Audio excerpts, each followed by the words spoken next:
Hello, everyone, and welcome to this show where we are talking about how to exercise. This is Discussing Diabetes Basics. I have two wonderful guests with me. I have Ina and Michelle. They're going to introduce themselves to you now. Hi, everyone. I'm Ina Mendoza, and I'm here coming to you, from Annapolis, Maryland. And how long have you I been living with diabetes?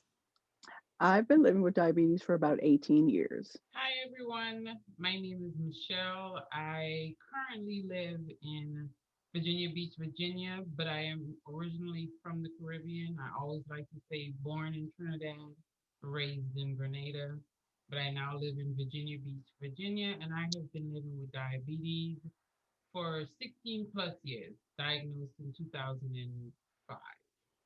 Okay, thank you very much. So, we are talking about how to exercise. I remember when I was first diagnosed with diabetes, I was exercising a lot. I loved it to do a rotation between the bike, the treadmill, and the elliptical.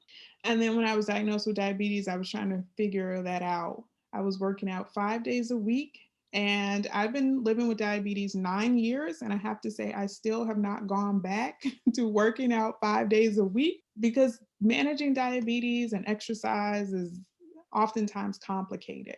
So, our two guests today are going to help me and you figure that out, have some tips and tricks as how to be effective in our exercising. So, my first question for my guest today is if someone said to you, exercising with diabetes is hard, what would you say to them? I would say yes, it's hard, but isn't life hard? Isn't there different things in life that is hard, but you found a way to move through it, move past it, move above it? So with diabetes, it's the same thing. Yes, there will be an adjusting period. Yes, diabetes by itself is just at most times a more reactive disease than a proactive disease, if you will. So, yes, it is hard, but it makes you stronger. So, why not go for it? All right, Ina. You know what? I agree with you 100%, Michelle, but it is hard. But like you said, so is everything else.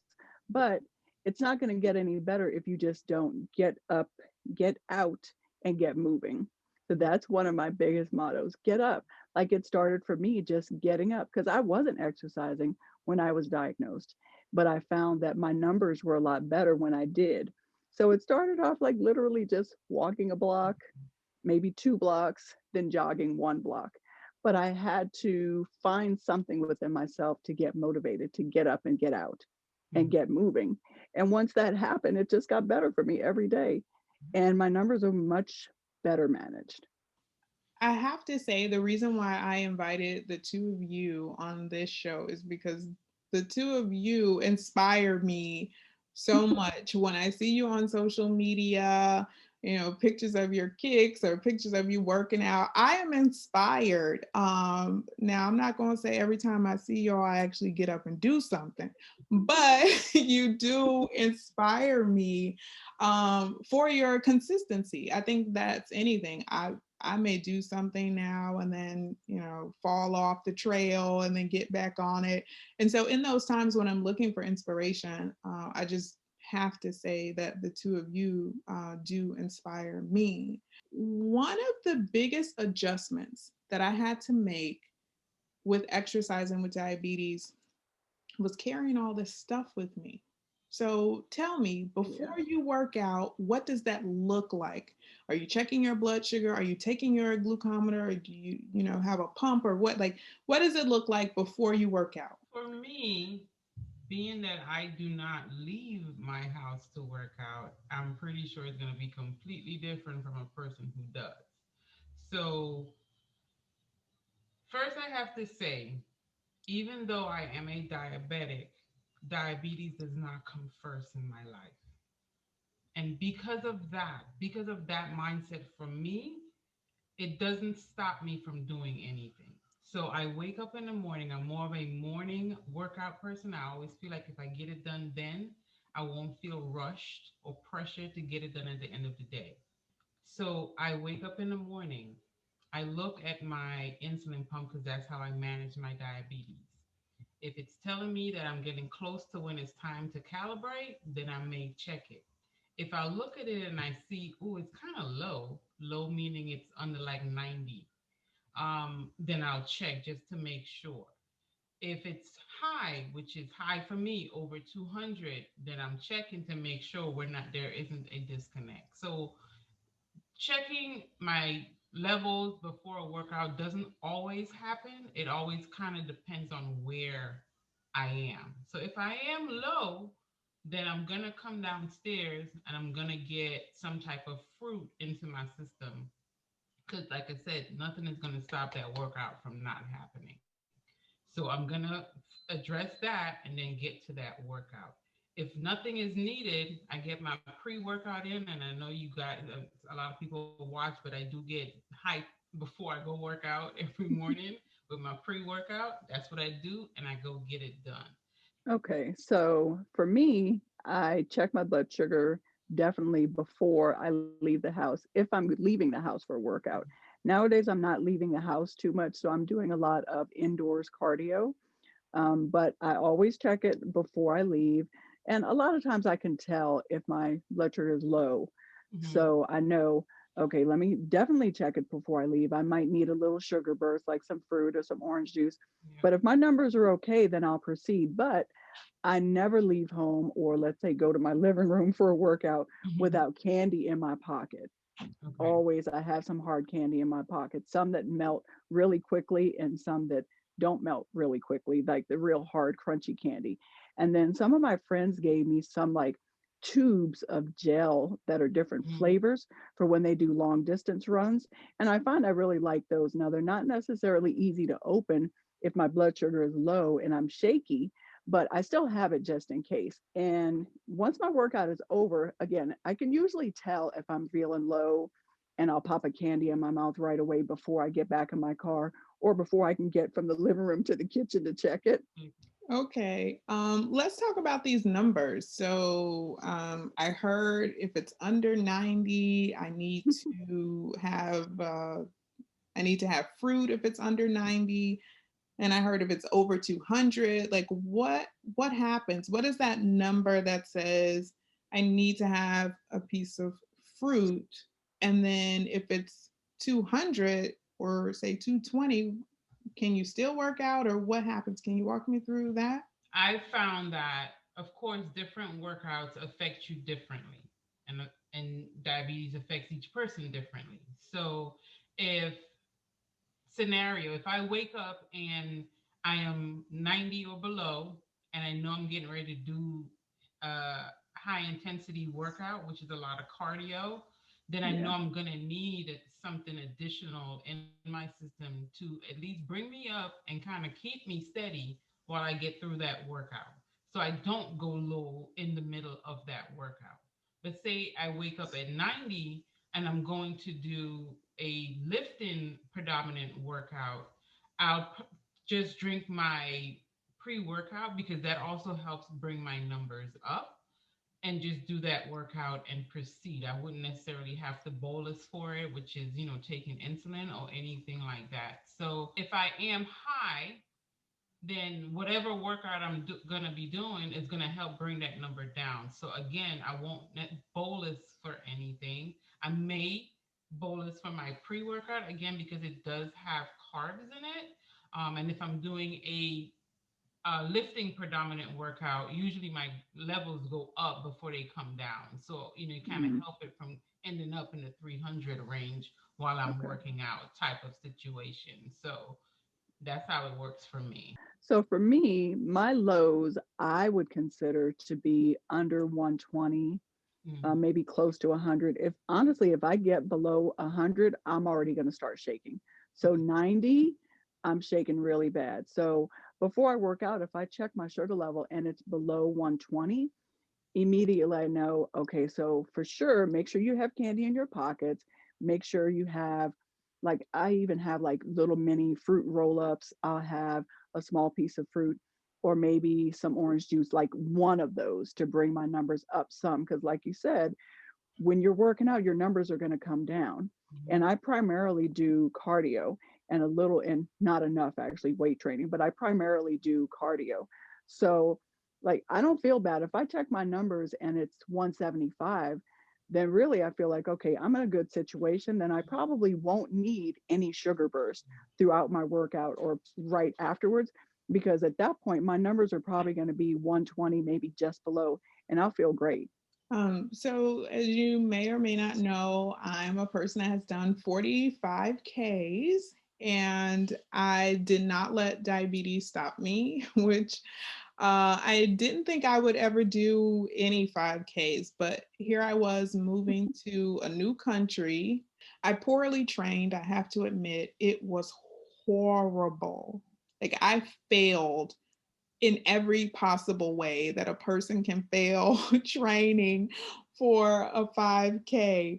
Um, and it was that. It was actually the failure of my first 5K that inspired me, because after participating and seeing what good training looked like I could look at someone and I was like, you know what, they train for this thing. Me and these other people right here, we're just straggling. It made me train. And so for my 40th birthday, I did my 40th 5K. And how I best train and carry is I wear these belts that carry a water bottle, but Okay. they have some that have two. So I had to carry water on one side and juice on the other, because what they recommend is that you check your blood sugar 30 minutes into a workout. That's what I was told. Okay. Um, but I'm out walking for at least an hour. And I'm like, I can't stop. I got a goal of 5K, not like a time frame. So I would have to like gauge myself in 30 minutes and figure out like, how am I feeling? Do I feel like I'm going low? And just make sure that I had juice. But it did mean carrying things that other people participating didn't have to carry. And emotionally, it was difficult at first. Um, but like Michelle said, at the end of the day, I can't let diabetes stop me, right? I got to live my motto: diagnosed, not defeated. So I get my butt on out there. But speaking about failure, can you two share a time when, something didn't quite go right? You know what? One of my failures, and it's unfortunately still a ongoing thing. It happens. I will work out and then go rush off and do something else instead of taking the time to eat after. As a diabetic, sometimes I don't stop to think, okay, I can't go prolonged periods without eating. And especially coming out of a workout, I should probably be trying to get something into my system within 30 minutes to an hour after working out, because depending on the workout you did, you're still burning calories after that workout. So you're burning the sugar or the energy that's in your muscles after that workout. So if I'm not putting something back into my system, being that I'm wearing an insulin pump, that thing is still pumping insulin into my system, and now there's no food in there. So you got two things working against me. So that is somewhat of still one of my failures, because I'm always trying to do so much that I get that workout in and I'm moving on to the next task. And there are days when it'll let me know. And unfortunately for me, even though I wear a pump with with a CGM, if I'm not paying attention to it, I get an alert that, ma'am, you are at 70. Ma'am, it'll jump from 70 to 40 something. And I don't feel a low until I'm in the danger zone. And the danger zone for me is like in the 30s. I don't get the feeling, like I get a weird Wow. feeling in my back. I start the profuse sweating. None of that happens until I'm already in the 30s. Yeah. So hypoglycemia unawareness. Yeah, Mhm. I have that. I start feeling hypos around 50s. So in the 50s, I feel them, which I'm very thankful for the technology to Yes. be able to tell me that I'm having a hypo. So it was ironic that you said your first 5K was a big failure. So for me, my first 10K was a big failure. I did like 5Ks all the time. When I go out to walk or jog, I'm always committed to doing a minimum of a 5K. So I thought, okay, so I got that down. I'm going to try a 10K. So, like you, I didn't train well. I thought I could do a 5K. I mean, it's double that, but it shouldn't be that bad. I think I had probably mastered 4 miles. Then I do a 10K. It was a major fail. Like I was very close to the finish. I, of course, I had my pockets stashed with candy. I felt like I needed a piece of candy like every 15 minutes. And then towards the end, I was thinking, how much longer do I have to go? Why, like all these things were going through my head. What was I thinking? And then I see like a sign. I'm like, oh, there's a finish line. No, that's not the finish line. It's a sign that said, oh, you still have a half a mile to go. I'm like, oh my God, I'm never going to recover from this. So I finished barely. My feet were killing me. I made it across the finish line. I had a ride. Thank God I didn't have to drive myself. I had a ride. I went home. I slept probably for 12 hours straight, and I had to take the next 2 days off of work. So that Mm. was a major fail. So let's talk about training.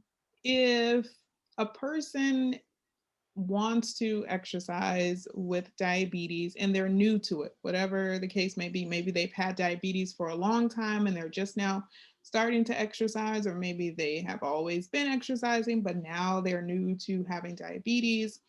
What would you say to them if they're looking for a trainer?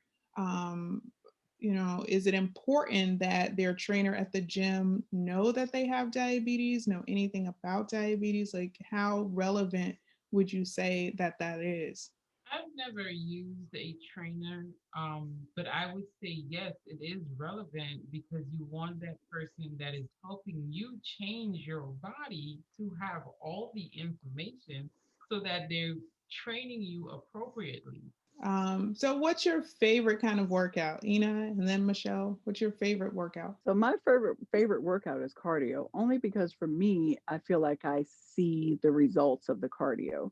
So when I was first diagnosed, I probably weighed about 225. Mhm. So I started just like I said, walking just a couple of blocks because that's all I could handle. Yeah. And then I built up the distance. Now, cardio, like walking or running or Oh, treadmill, or like what is cardio? all of that. Zumba. So nowadays, I do a little bit of everything. So I do Zumba on Saturdays generally in my house. I do a lot of YouTube, just all kinds of different YouTube videos, but it's all cardio just indoors. When I was going to a gym, I would get on the treadmill and sometimes I'd incorporate a class. When the weather is nice, I go outside and I walk and jog. I really, really enjoy that. So I love it when I can go outside. I like all kinds of workout. If you see me on Instagram, you know I love my weights. I love to flex my arms. Yes. So I I like tell lifting weights. people that my arms are being borrowed right now. Michelle is borrowing my arms, and I can't wait to get them back from her. So I like everything, and I think that's why I use the service that I use, Beachbody on Demand, because it switches up so much that I don't get bored. But I do love lifting weights. Now, when you say lifting the weights causes your blood sugar to rise, does it like eventually fall, or like what? Can you Hmm. talk more about that? I'm not sure of the science behind it. I know with cardio, when you're doing hit the high intensity type workouts, because you're constantly moving, it tends to take you down because you're using up, that energy storage in your muscles a lot faster. Whereas with working out with lifting weights, you're moving slow. You're burning the I don't know. Maybe I'm not making sense, but for me, that's how it works. It's just I don't know if I'm at a slower pace.